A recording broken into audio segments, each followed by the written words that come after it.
Good morning and welcome to my kitchen. Today I would like to share a recipe that comes from my country, in Poland.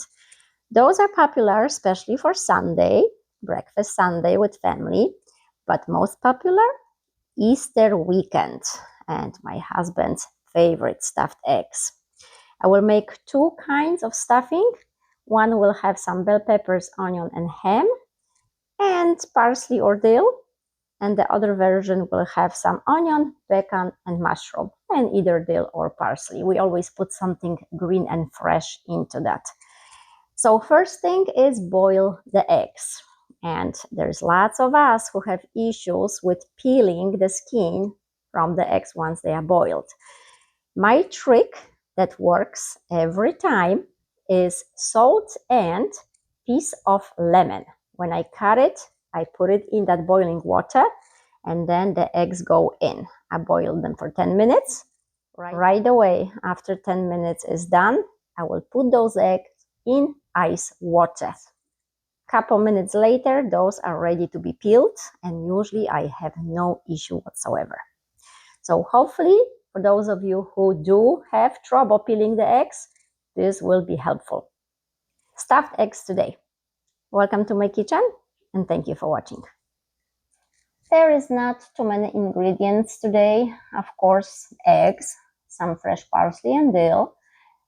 And on one side I have chopped ham, onion and bell pepper. On the other side, mushrooms, bacon and onion.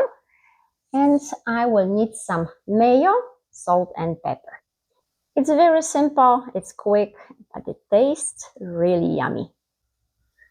And as I mentioned before, I have salt and 2 pieces of lemon in there. And my eggs are ready to go in. 10 minutes, I'll turn it off and put those eggs in ice water. I've got some butter on a pan and I want to start with onions for both. So onions go in with some butter. So in a couple minutes I will add the next ingredient. Another thing you can add is a little bit of fresh garlic if you love garlic. Or on top of those eggs you can have mayonnaise with a little bit of garlic, make a garlic sauce. There is lots of different options here and when I'm done with those eggs I will talk about it also. So why do I saute onions? Some people like them raw, and that is totally fine. But again, some people after eating raw onions have heartburn, just like my husband. If I saute and make them soft, there is no heartburn. So that's one thing. If you suffer from heartburn, then this is one way to avoid it. So on the other pan, I will go and put the bacon. And here I will put the bell pepper. I want the bacon to crisp up a little bit. And also, who doesn't love bacon with eggs? Once I see a little bit of crispiness on the bacon, I will put the mushrooms in. Okay, and I can also add the ham to onions and bell peppers.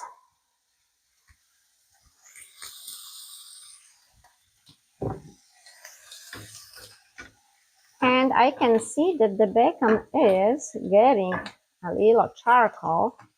So now I will add the mushrooms.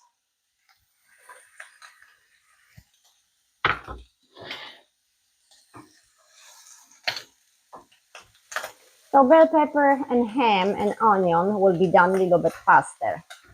The bacon and mushroom will take a little bit longer. I can turn off this. It will cool off before I put the egg yolks in. And of course, a little bit of salt and pepper.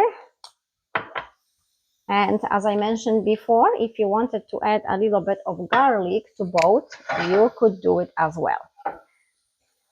And I am making a small amount as everybody else is gone, it's just me. So altogether, there will be 8 eggs, 4 with one stuffing and then 4 with the other stuffing. So here it is. I will need this to cool off a little bit. While this is cooling off, I will peel the eggs. I put those in a bowl so they can cool off faster for me. Eggs were in ice water. I just want to get the skin to break in all the places. And now, let's see how they peel.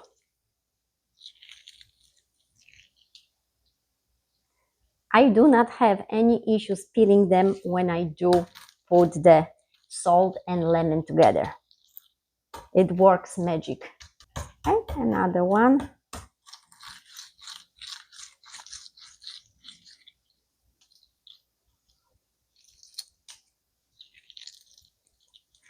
And very easy to peel.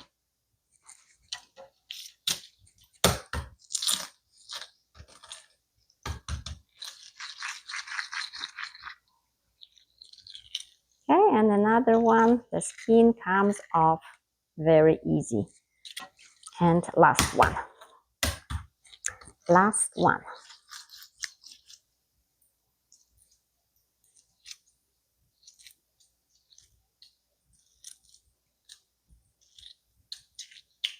Beautiful. So eggs are boiled, peeled, and now I need to cut them in half and take the yolks out.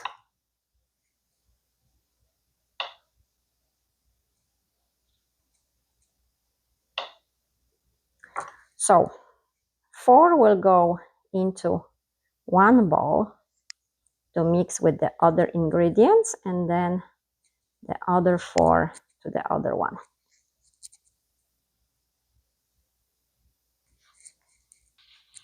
So I will put some of the dill in one and then some of the parsley on the other one. I want to save some for the mayonnaise on the top of that egg. And also it will look very pretty when you put a little bit green on it. So now let me get my nice plate for them. Okay, and all I do is break the egg yolks. And once those are broken, smashed, I will add the mayonnaise and just mix it all together.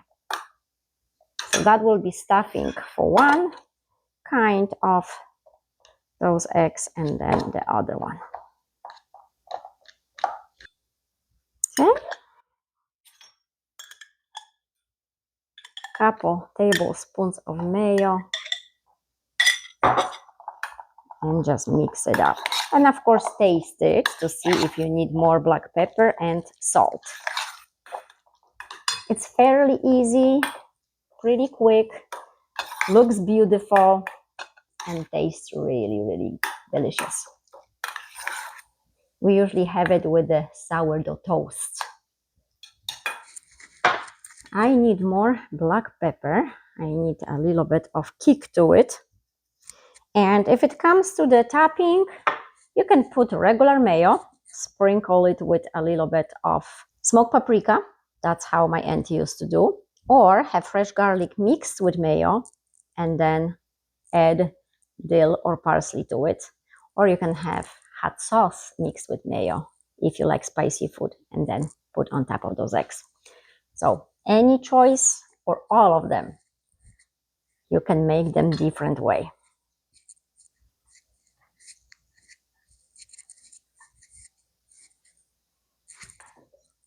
And now I will just put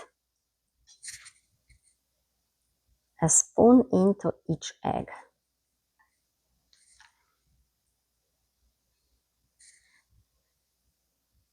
So I will have 8 halves with one kind of stuffing and then 8 with the other one.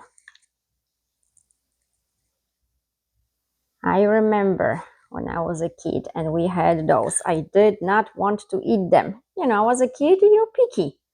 We were. My mom had a big problem feeding us. Oh, we were very picky. And now I have it with my children. They are the same. So I understand my parents. So those 8 are done, and now time for the other kind.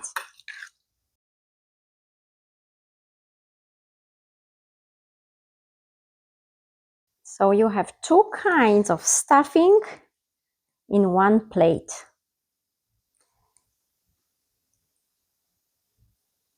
We usually don't put any extra mayo on those because they already have lots of flavor in there.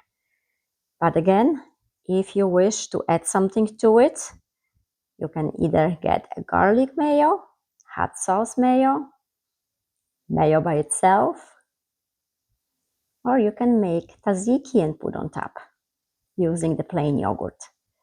Lots of possibilities. Beautiful plate for breakfast. I'm always happy to bring something that I had myself in my own country. Thank you for watching. Smacznego.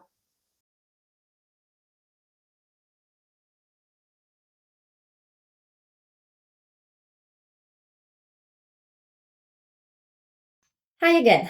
I have decided to put a little clip together for those of you who are wondering why I have this bump on my hand. And when I move my hand, it becomes bigger or smaller, it moves around. This is a ruptured muscle, and I know it's very visible. I have it because I was in a car accident about 5.5 years ago, and I do not remember the accident. I woke up in a hospital couple days later, and slowly things were coming together. I am very thankful I do not remember it because I might be afraid of driving, and I feel comfortable driving a car right now. My husband and I, we were just driving on a main street, and someone was coming from a side street, not paying attention to the stop sign, driving pretty fast, straight into our car. The car was damaged, not drivable. I had broken ribs. Some of my backbones were cracked. That was the other thing, the ruptured muscle, and of course bruises. The worst thing though was I was pregnant, 5 months pregnant with my daughter, and at the time in the hospital, my husband was told by the doctors that my chances of survival are about 10%, and for my daughter, probably 0. So that was the worst thing, the stress. The rest of the pregnancy, I had to sleep on that hospital bed in my own house, not laying down, but kind of sitting, and just worried about how the baby's doing, if the baby's going to be okay or not. Even today, with all the technology, nobody can tell you 100% if you're gonna have a healthy baby after something like this or not. But she is. She is just a bunch of energy, crazy little girl. She cannot sit still. She keeps me on my toes. So again, if you wonder why I'm so skinny and I do eat everything I bake, because I run after her. I run after her morning till night. So she gives me all the exercise I need. I don't need any gym. I have gym at home. If I wanted to fix that muscle, I could. The doctor can sew the muscle together, and it will take about 6 to 8 weeks me being in a cast. So I'll be exchanging my bump for a scar, and for me this is not worth it. It doesn't hurt me, it doesn't bother me. There are more important things in life than, little something like this. And I decided it's okay, I can live with that. But again, I know it's visible, and some of you might wonder, like, what is this? So this is the explanation. That's why I have this bump, and it's gonna stay with me until the day I die. I'm happy I'm alive right now because, like I said, 10% chances of survival, and for my baby 0. I'm thankful I'm alive. I'm pretty healthy. I love the baking, I love the cooking, and I have 2 healthy children. So there's lots to be thankful for. Just wanted to let you know why, and wish you a great day, great weekend, and happy baking. Thank you.